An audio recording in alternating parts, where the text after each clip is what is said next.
Gentleman from Texas. Mr. Chairman, I have an amendment. Clerk will report the gentleman's amendment. Amendment numbered 15 to the amendment in the nature of a substitute offered by as a substitute for the Hutchinson Amendment offered by Mr. Paul of Texas. The gentleman from Texas is recognized for 5 minutes on his amendment. Thank you, Mr. Chairman. I ask unanimous consent to revise and extend my remarks. Without objection. Thank you, Mr. Chairman. I rise to offer a substitute amendment for the Hutchinson Amendment. My understanding is that the Hyde Amendment would improve current situations very much when it comes to seizure and forfeiture. And I strongly endorse the motivation of Mr. Hyde and his bill. I have a suggestion in my amendment to make this somewhat better, but I rise in strong opposition to the Hutchinson Amendment, because not only do I believe that the Hutchinson Amendment would undo everything that Mr. Hyde is trying to do, but I sincerely believe that the Hutchinson Amendment would make current law worse. I think it's very important that we make a decision here on whether or not we want to continue the effort to build an armed police force out of Washington, D.C. And the trends have been very negative over the last 20 or 30 years, and it has to do a lot with the exuberance that we show with our drug laws.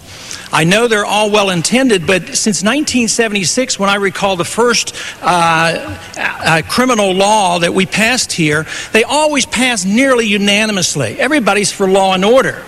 But I think this is a perfect example of unintended consequences, the problems that we're dealing with today. Because it isn't the guilty that suffers. So often it's the innocent who suffers. So I guess if you're for a powerful national police and you want to be casual about the civil liberties of innocent people, I imagine you could go along and make this bill and ruin this bill by passing the Hutchinson Amendment. But I think it's very important to consider another alternative.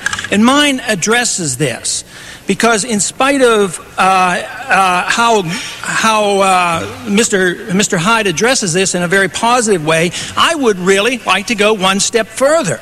Because my bill, my substitute amendment says this: no property may be forfeited under any federal civil asset forfeiture law unless the property owner has first been convicted of the criminal offense that makes the property subject to forfeiture. Now, is that too much to ask in America? That we don't take people's property if they're not even convicted of a crime? That seems to be a rather modest request. That's the way it used to be. And we used to never even deal with laws like this at the national level. This is only recent that we decided that we had to take away the state's right and obligation to enforce criminal law.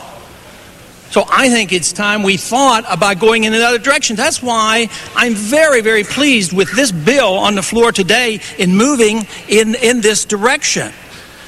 I do not think we should have a nationalized police force. I think that we should be very cautious in everything that we do as we promote law. This bill of Mr. Hyde's could be strengthened with my bill, my amendment, by saying that no forfeiture should occur.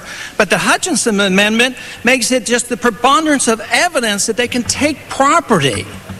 This is not right. This is not what America's all about. We're supposed to be innocent until proven guilty. But property's being taken from the American people with no charge of crime. They lose their property. They never get it back. They can't afford to fight the courts. And there's a lot of frustration in this country today over this. This is why this bill is on this floor today. I am delighted it's here on this floor. I ask people to vote for my amendment, which would even make it a better bill. But certainly, I think it would be wise not to vote for the Hutchinson Amendment to make it much worse. And I certainly think that on final passage, we certainly should support the Hyde bill. Strike the last word on the pending amendment. I'm sorry, I thought the gentleman was finished. Gentleman is recognized for 5 minutes. I appreciate the spirit of the amendment of the gentleman from Texas. I think it goes further than it ought to. I do not think we should restrict this only to cases where there was a criminal conviction. But the gentleman does highlight once again the importance of fundamental reform